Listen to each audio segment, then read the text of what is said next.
अब अगले सेशन की ओर बढ़ते हैं। इस सेशन में हमारे साथ वो खास मेहमान रहने वाली हैं जिनका राजनीतिक सफर बहुत लंबा है। पहले वो मेयर बनी, फिर गवर्नर, उसके बाद बीजेपी की उपाध्यक्ष भी रही और अब योगी मंत्रिमंडल में शामिल हुई हैं। तो अब मैं मंच पर बुलाना चाहूंगी बेबी रानी मौर्य जी को। आपको बता दें कि इस वक्त महिला कल्याण, बाल विकास और पुष्टाहार मंत्री हैं, उसके पद पर वो तैनात है। आप सभी से तालियों से स्वागत करवाऊंगी हमारी खास मेहमान बेबी रानी मौर्य जी का। इस सेशन को आगे बढ़ाएंगे सौरभ और मैं, जिसमें हम बात करेंगे उत्तर प्रदेश में इस वक्त महिलाओं को लेकर कितने जो अभियान है वो चलाए जा रही हैं, और साथ ही साथ क्योंकि वो बाल विकास मंत्री भी हैं तो उस पर भी उनके साथ चर्चा करेंगे।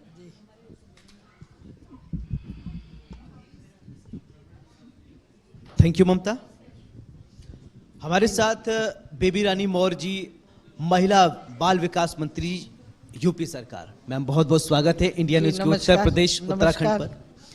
मैम चर्चा की शुरुआत मैं आपसे करना चाहता हूं। 2007 में पहली बार आपने चुनाव लड़ा और राजनीति की शुरुआत शायद प्रखरता से बहुत ज्यादा 2007 में आपने किया, तो और इसके बाद आप आगे बढ़ते ही गए और आप राज्यपाल बने। फिर इसके बाद उत्तर प्रदेश में आपको अहम और महती भूमिका इस समय दी गई है और महिलाओं को लेकर इसमें बहुत ज्यादा चर्चा है, तो क्या कहेंगे आप? मैंने पहला चुनाव 2007 में नहीं लड़ा, 95 में लड़ा जी, जब मेयर की डायरेक्ट सीट हुई और सीधा चुनाव था जनता से, उसमें चुन के मैं आई जी, और तब मैं आगरा की महापौर बनी। ये 95 की बात है। 95 से 2000 तक मैं आगरा की मेयर रही। उसके बाद 2002 में जब अटल जी प्रधानमंत्री थे, मैं राष्ट्रीय महिला आयोग की सदस्य रही 5 तक, 2 से 5 तक। फिर 2007 में मैंने विधानसभा का चुनाव लड़ा। जी, इसीलिए मैंने 2007 इसलिए कहा कि क्योंकि आप पीछे जाएं और हमें बताएं, थोड़ा करेक्ट करें। और ऐसा नहीं कि मैंने आपके बारे में स्टडी नहीं किया और मैं जानना चाहता था। और 2007 की बात इसलिए क्योंकि 2007 में जब आप आए तो अलग एकदम निखर के धीरे धीरे राजनीति तो आप कर ही रहे थे और अटल जी के समय में, लेकिन ये 2007 जो है आपकी लाइफ की टर्निंग पॉइंट रही है। मैं अपने टर्निंग पॉइंट लाइफ का तो मैं 95 को ही मानूंगी।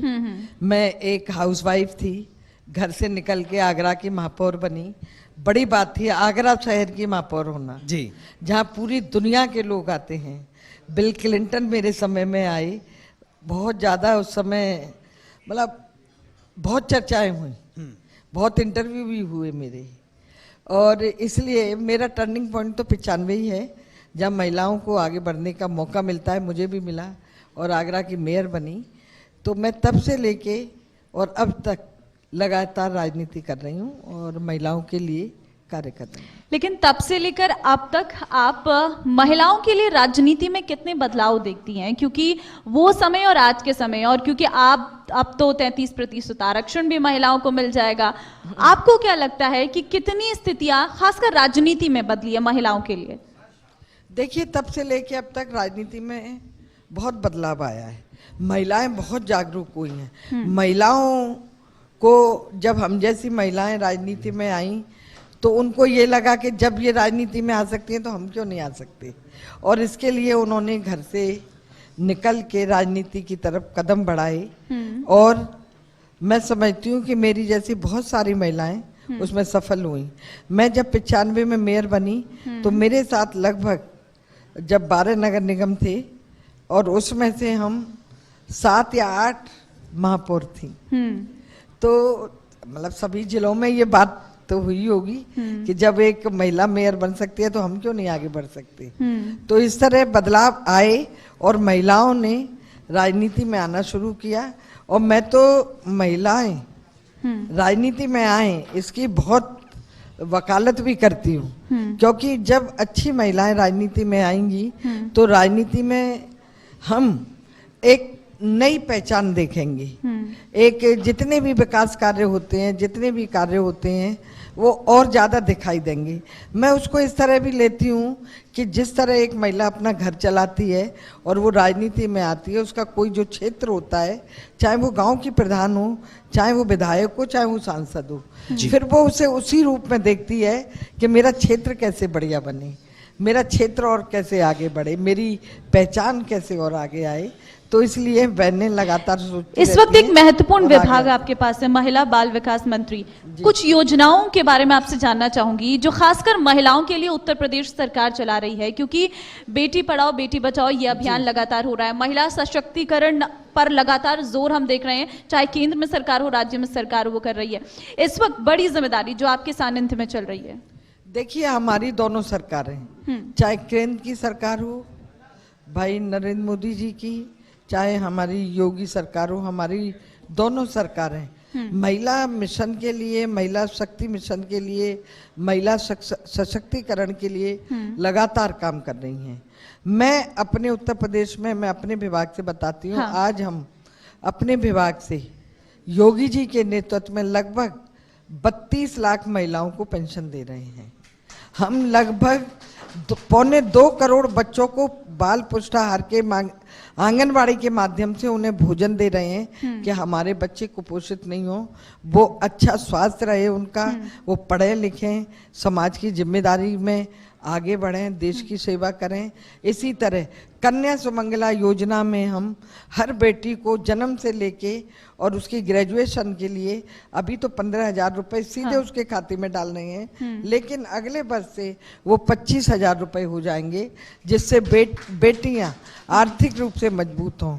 इसके साथ स्वयं सहायता समूह के माध्यम से हम मशीनें लगा रहे हैं हर जिले में, जिनके माध्यम से बच्चों के लिए उन्हें गर्म ताजा भोजन मिले। स्वयं सहायता समूह उन्हें बनाए और आंगनबाड़ी की बहनों से बांटे, तो दोनों जब ये मिलके काम करेंगी तो ये एक महिला आर्थिक सशक्तिकरण का उदाहरण बनेगी। महिलाओं की सुरक्षा को लेकर सवाल उठते रहते हैं कि बेटियां जाती हैं पढ़ने या महिलाएं जब जाती हैं, भय मुक्त माहौल की आप लोग बात कर रहे हैं, तो कितना उत्तर प्रदेश बदला है, थोड़ा ये भी बताएं।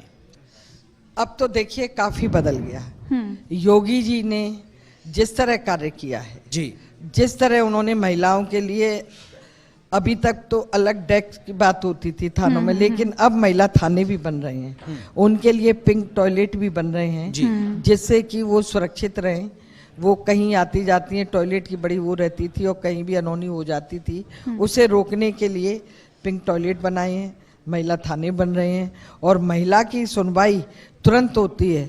और ये हमारे मुख्यमंत्री जी का आदेश है कि अगर किसी महिला के साथ कोई भी घटना हो, उस पर तुरंत कार्रवाई होनी चाहिए। और आपने पिछले दिनों देखा होगा कि जब एक लड़की का दुपट्टा खिंचा, उसके अगले दिन ही वो बदमाश पैरों पे चल के नहीं गया, 2 लोग उसे टांग के ले जा रहे थे। तो सुरक्षा की बात करें तो बदमाशों में भय होना चाहिए, वो गुंडागर्दी नहीं करें, हमारी बहन बेटियां सुरक्षित रहें, इसके लिए योगी सरकार बिल्कुल लगातार कानून में हम देख रहे हैं बदलाव बहुत ज्यादा हो रहे हैं और महिलाएं अपने आप अब घर से बाहर निकल रही हैं।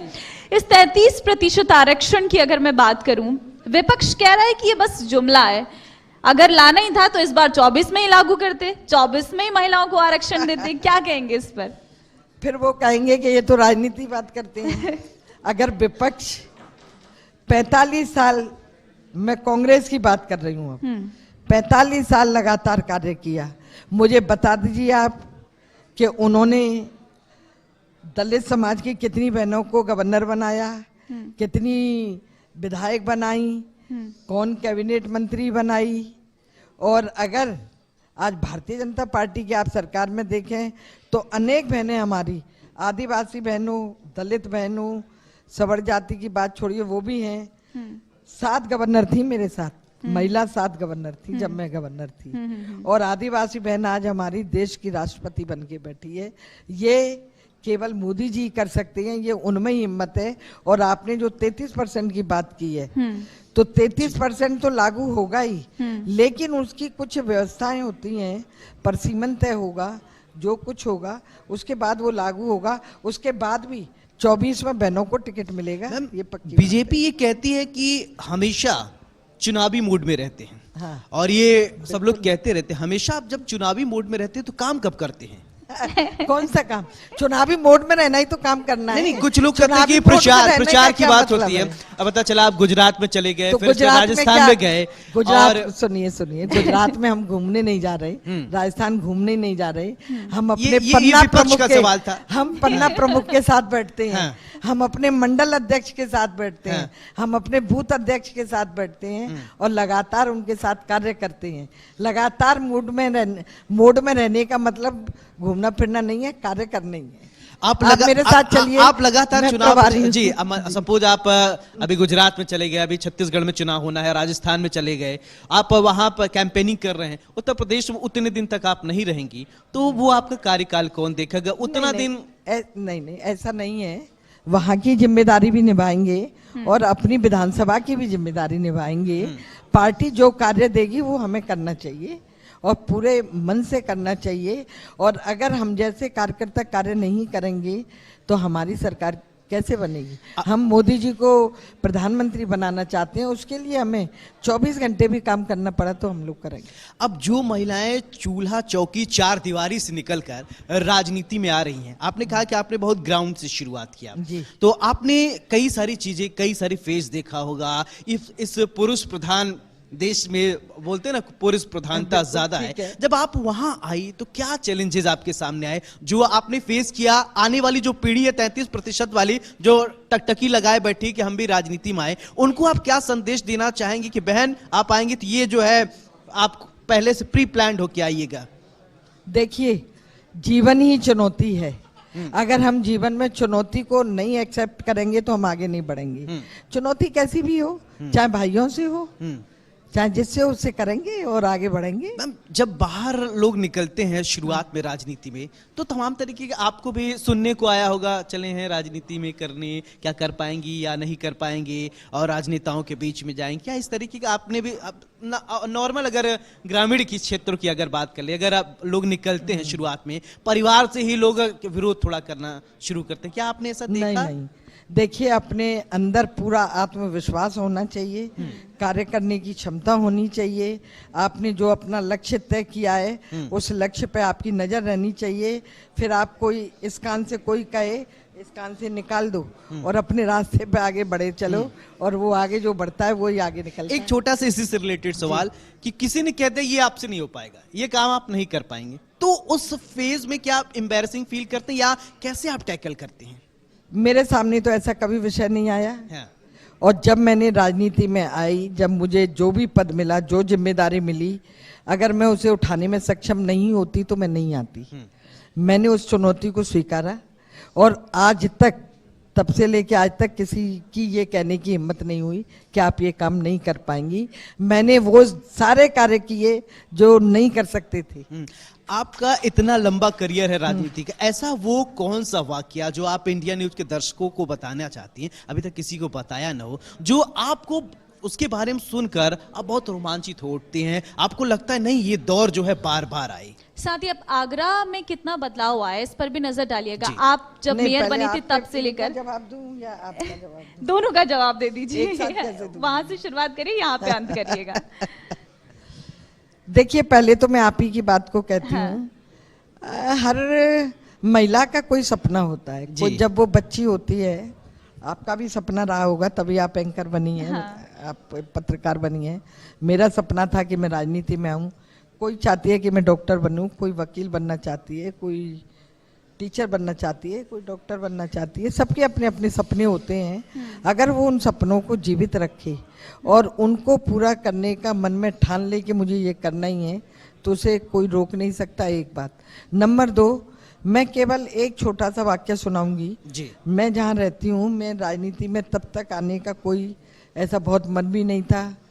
ये भी नहीं था कि टिकट मिलेगा तो चुनाव लड़ना है। ये जरूर था कि चुनाव लड़ना है। एक बार एक अनपढ़ महिला जी कैंटोनमेंट की पार्षद बनी। उसके पति की अचानक डेथ हो गई, उस बेचारी को चुनाव लड़ना पड़ा। वो बनी।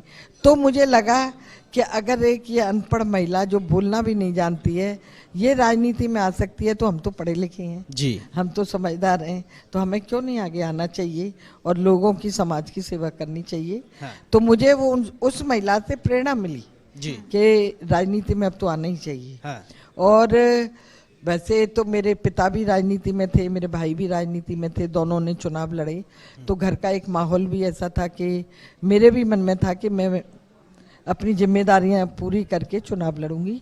और उसमें मैं अपने पति को धन्यवाद देती हूँ कि उन्होंने मुझे पूरा सपोर्ट किया। हाँ। उसमें मैं एक बात जरूर कहना चाहूँगी कि जैसे कहते हैं कि किसी आदमी की कामयाबी में किसी औरत का हाथ होता है, तो किसी औरत की कामयाबी में पुरुष का भी हाथ होता है। वाह, जोरदार तालियां। बिल्कुल, मैंने सुना है कि आपके हस्बैंड ने आपको सपोर्ट किया था जब आपने कहा था बहुत मुझे ज्यादा। चुनाव लड़ना है। बहुत ज्यादा, बहुत ज्यादा। परिवार में दोनों पार्टी के लोग भी थे, कांग्रेस से भी थे नहीं, और नहीं, संघ से भी कांग्रेस- थे। नहीं। कांग्रेस से नहीं थे, कांग्रेस सिर्फ से संघ कोई नहीं था। मेरे पिताजी कभी कांग्रेस में रहे थे, लेकिन जब मैंने चुनाव लड़ी ठीक है। तो वो भी बीजेपी तो में ही आ गए थे। बीजेपी को ही क्यों चुना? क्या मतलब ऐसा? बीजेपी को हाँ। इसलिए चुना कि ये एक सांस्कृतिक धरोहर की बात करती है, महिलाओं का सम्मान करती है। भगवान राम, मैं तो तब राजनीति में नहीं थी, भगवान राम के मंदिर के बनाने की बात हो रही थी। हम हिंदूवादी लोग हैं, हम चाहते हैं कि हमारे आस्था के केंद्र हैं वो सुरक्षित रहें, और भारतीय जनता पार्टी ऐसी है जो हमारे आस्था के केंद्रों को सुरक्षित रखना चाहती है, बहन बेटियों की इज्जत को संभाल के रखना चाहती है। और हम जैसी महिलाएं, हम जैसी का मतलब मैं दलित महिला होने के जी। बावजूद भी मुझे यहाँ तक बिल्कुल, पार्टी ये ने एक पहुंचाया। सवाल मैं इसी से आपसे रिलेटेड पूछ लेता हूं। दलित आपने शब्द इस्तेमाल किया, कहा जाता है कि बेबी रानी मौर्य जो है यूपी की बड़ी दलित नेता हैं। कभी आपका जो है तुलना मायावती से भी हुआ करता था कि हाँ। हो सकता है कि आप उनको डिफीट कर दें, और आपने बाद में कहा नहीं, आप अलग विचारधारा से हैं। तो दलितों के लिए मैम क्या रोड मैप है जो उनको और आगे ले जाया जाए और सशक्तिकरण किया जाए और मजबूत किया जाए उनको? देखिए, पंडित दीनदयाल उपाध्याय जी का नाम आपने सुना होगा जी। जैसे वो जो पंक्ति में सबसे पीछे बैठा है उसका भी हम कैसे आगे लाएं, उसका भी उद्धार कैसे हो, उसको भी कैसे प्रगति उन्नति मिले, यह सपना बीजेपी में। बाबा भीमराव अंबेडकर का भी वही सपना था कि हमारे दबे कुचले जो बहन भाई हैं इनको हम कैसे आगे लेके आएं, इनकी हम जो भी कष्ट हैं कैसे दूर करें।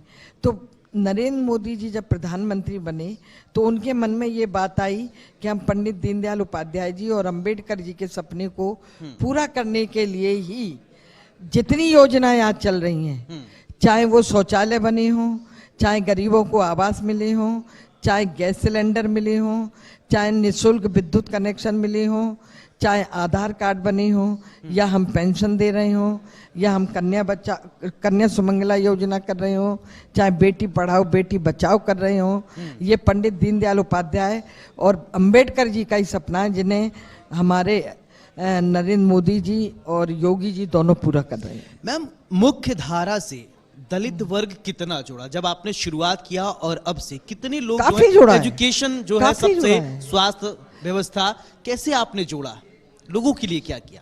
नहीं, हाँ, मैंने तो नहीं, मेरी सरकार ने, जी, दोनों जी। ही सरकारों ने कार्य किया है इसके लिए, और लगातार कार्य कर रहे हैं हम। समाज कल्याण विभाग से भी काम हो रहा है, स्वास्थ्य से भी काम हो रहा है, शिक्षा से भी काम हो रहा है, मेरे महिला कल्याण विभाग से भी कार्य हो रहा है। अनेक विभाग हैं जो इन लोगों के लिए लगातार बिना रुके बिना थके आज भी कार्य कर रहे हैं। अभी लगातार आरक्षण की बात हो रही है कि कहा गया था शुरुआत में 33% जब हमारे संविधान में आरक्षण की बात कही गई थी क्योंकि ये मुख्य धारा से जुड़ जाए, और जब कुछ एक सर्टेन टाइम तक इसके बाद कहा गया तक हो सकता है कि आरक्षण हट जाए। क्या अभी तक लोग मुख्य धारा से नहीं जुड़ पाए जिनको आगे भी आरक्षण की जरूरत है? नहीं, देखिए, जो हमारे 80% लोग तो आज भी गांव देहात में ही रहते हैं, आज भी उतनी अवेयरनेस नहीं है जितनी होनी चाहिए, तो उनको भी हमें मुख्य धारा से जोड़ना है। और जब तक वो मुख्य धारा से नहीं जुड़ते तब तक तो आरक्षण रहेगा ही। उत्तर प्रदेश को आप सिर्फ शहरों में ही देख रही हैं या गांव में? ग्रामीण क्षेत्रों में आज भी चले जाइए, मूलभूत सुविधाओं का आज भी अभाव है। घर जो है वो कच्चे घर अभी भी हैं। लोग जो है कानपुर, लखनऊ, वाराणसी, बड़े बड़े शहरों को थोड़ा छोड़ दिया जाए, छोटे गांव, छोटे शहर में जैसे देखिए जौनपुर में उनके जाइए। लिए मैंने आपको बताया, जी प्रधानमंत्री जी लगातार प्रधानमंत्री आवास योजना, मुख्यमंत्री आवास योजना, इसमें हम गरीबों को मकान भी दे रहे हैं। जिन पर जमीन है उनको 2.5 लाख रुपए तक का एक अमाउंट भी दे रहे हैं कि वो अपने घर बना लें। हम लोग लगातार चिंतित हैं और उनके लिए काम कर रहे हैं। तो जो भी रह गए होंगे, वैसे बहुत ज्यादा नहीं है, मैं भी उत्तर प्रदेश का दौरा करती हूँ, जब लगातार इनके लिए काम हो रहा है। और अभी तो प्रधानमंत्री जी 2 ही बार बने हैं प्रधानमंत्री, अभी अगर तीसरी बार बन जाएंगे तो और अधिक कार्य दिखेगा। और योगी जी तो लगातार कार्य कर ही रहे हैं। ठीक है, बहुत धन्यवाद आपका। Thank you. इंडिया न्यूज के मंच नमस्कार। पर आपने बहुत सारी बातें यहाँ से कही। फिलहाल यहाँ वक्त एक छोटे से ब्रेक का हो रहा है, हम फौरन लौटते हैं। Thank you.